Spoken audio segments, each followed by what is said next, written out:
Même si la production africaine de pétrole a augmenté au cours des 20 dernières années, 3,5 fois contre 1,6 fois au niveau mondial, les gisements demeurent toujours sous-exploités et des réserves restent encore à découvrir. L'Afrique dispose globalement d'un potentiel de ressources naturelles encore inexploitées. Diamants, or, uranium, bauxite, cuivre, cobalt, coltan, gaz.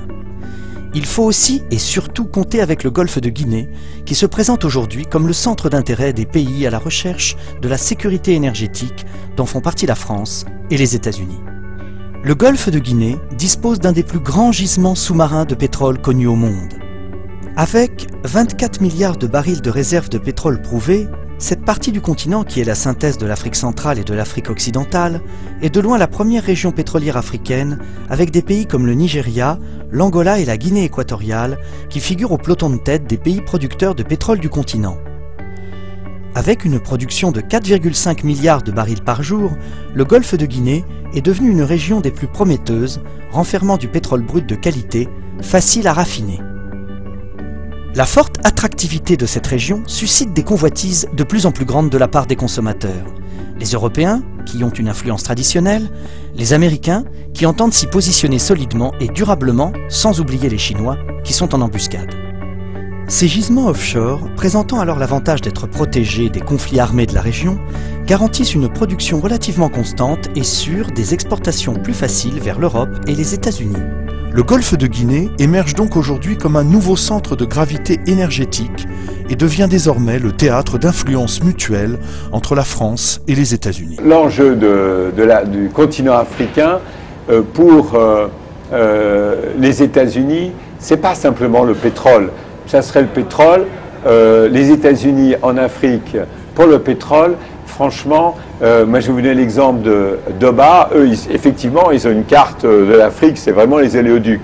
Quand c'est le pétrole, eux, ils exploitent le pétrole du golfe de Guinée. Ils veulent augmenter leurs importations du continent africain de 15 à 25% pour être moins dépendants du golfe Persique. Donc ils veulent le golfe de Guinée. Ils s'intéressent au pétrole en Côte d'Ivoire comme ailleurs. Mais vous savez, ils n'ont pas de lien affectif sur le plan avec l'Afrique, en dehors de Roots et Racine et autres des Américains d'origine africaine. Mais regardez ce qu'ils font au sud du Tchad. Vous avez une base qui s'appelle la base de Doba, qui est exploitée avec un des gisements comme Exxon. On n'en entend jamais parler. Ils sont là entre eux. Vous avez, quand vous prenez l'avion de Paris pour N'Djamena, vous avez des gros Texans dans l'avion avec leur chapeau, avec leurs cuisiniers philippins. Ils arrivent à N'Djamena, ils prennent leurs trucs, on les amène ensuite à Doba. Ils verrouillent bien toute la base. Ils pompent le pétrole. Le jour où il n'y aura plus de pétrole, ils vont boucher le truc et ils vont partir, vous n'en entendez plus parler. Ce n'est pas simplement le pétrole pour les Américains en Afrique, c'est la lutte contre le terrorisme dans le Sahel. S'ils peuvent s'installer en Côte d'Ivoire, c'est plus facile d'avoir, compte tenu des infrastructures qu'il y a en Côte d'Ivoire, de s'installer à Bouaké, ou à Yamoussoukro. C'est aussi la question du dernier poumon vert, le deuxième forêt pluviale dans le monde, c'est l'ensemble des forêts du bassin du Congo. Une fois tout le monde aura rasé l'Amazonie. Et pour eux, c'est une question que maintenant, ils considèrent que la France, il n'y a plus de précaré français puisque c'est plus gendarme de l'Afrique. Et eux, ils préparent la rivalité avec, pas les Européens, mais la rivalité avec la Chine. Demain, le véritable enjeu du continent africain, ça ne sera pas la petite France qui sera devenue un pays musée avec les nordistes, les néerlandais, les anglais qui sont venus acheter des maisons dans le sud parce que tout le monde trouve ça très sympathique de vivre en Provence. Mais la France sera un pays musée. Et par contre, le véritable enjeu, la guerre, ça sera avec Inde, Brésil, Chine, États-Unis, sur un continent qui est le dernier continent où vous trouvez des recherches aussi rares que les terres rares qu'il y a uniquement en Chine, tout le monde les veut, le lithium, le coltan, on en a tous avec nos portables, maintenant on en a tous 3 ou 4.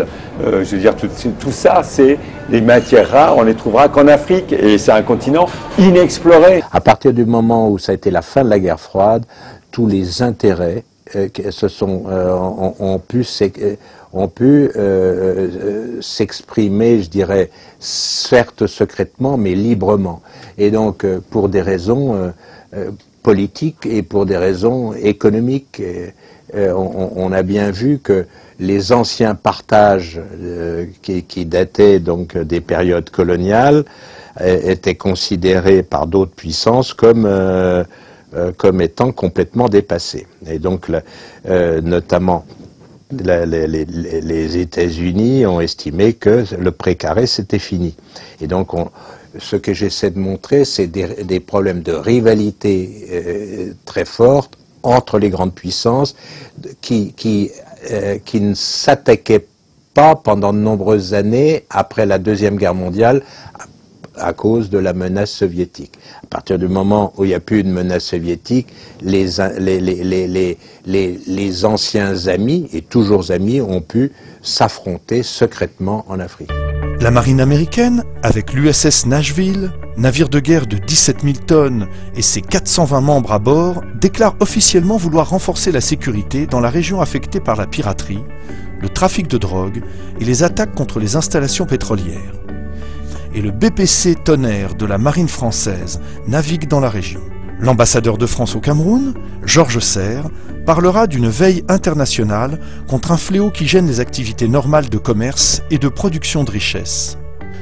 Redoutant de plus en plus d'être bousculée dans son précaré par les Américains et les Chinois, la France décide de passer à l'offensive.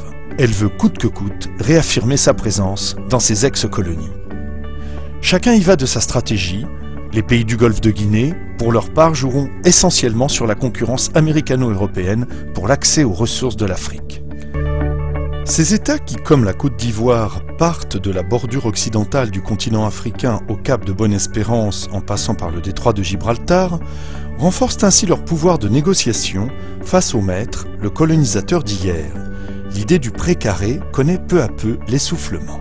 La France, en fait, quelque part fait croire qu'elle est encore à la manœuvre, qu'elle a encore la capacité d'influer sur telle et telle évolution démocratique en Afrique, mais on voit bien qu'à mon avis c'est un leurre. La France n'a plus les moyens réellement d'avoir cette relation paternaliste ou cette relation de rapport de pouvoir avec l'Afrique. Je veux dire, l'Afrique se mondialise beaucoup plus vite que la France, et on l'a vu, que ce soit la situation en Côte d'Ivoire ou la situation au Gabon ou ailleurs, très franchement, beaucoup d'Africains pensent que c'est la France qui décide de tout, mais c'est un leurre. Souvent, c'est plutôt inversé. À mon avis, par exemple, on l'a vu avec quelqu'un comme le président gabonais Omar Bongo. Dans la première période, c'est vrai qu'il a été installé par la France. Il ne le niait pas, d'ailleurs, après il a pris la succession de Léon Mba. Mais en fait, dans la deuxième période, on a vu, à mon avis, on n'était plus du tout dans la France-Afrique, mais plutôt dans l'Afrique-France. Et c'était Omar Bongo qui, parfois, instrumentalisait, choisissait les ministres de la coopération, choisissait un tel. Et on a plutôt vu des personnalités françaises aux ordres de quelqu'un d'Omar Bongo. C'était totalement inversé. Même chose en Côte d'Ivoire. Si la France était si puissante en Côte d'Ivoire, en 2002, on ne serait pas trouvé dans cette situation complètement ubuesque de troupes françaises coupant le pays en deux et ne choisissant pas vraiment ni d'un côté ni de l'autre, restant un petit peu entre les deux, ne soutenant pas complètement Laurent Gbagbo contre les rebelles du Nord, mais en même temps coupant le pays en deux. La France aurait dû, à un moment donné, soit il considérait que Laurent Gbagbo était légitime, à ce moment-là, il donnait les moyens à Laurent Gbagbo de se défendre contre la rébellion, soit il n'intervenait pas, mais de rester au nom, soi-disant, pour pas que les Ivoiriens s'entretuent, venir en tant que force impartiale entre deux et à installer un état de fait. Et c'est la montre à quel point la France perd finalement son savoir-faire, sa connaissance qu'elle avait de la Côte d'Ivoire, qui était sa vitrine.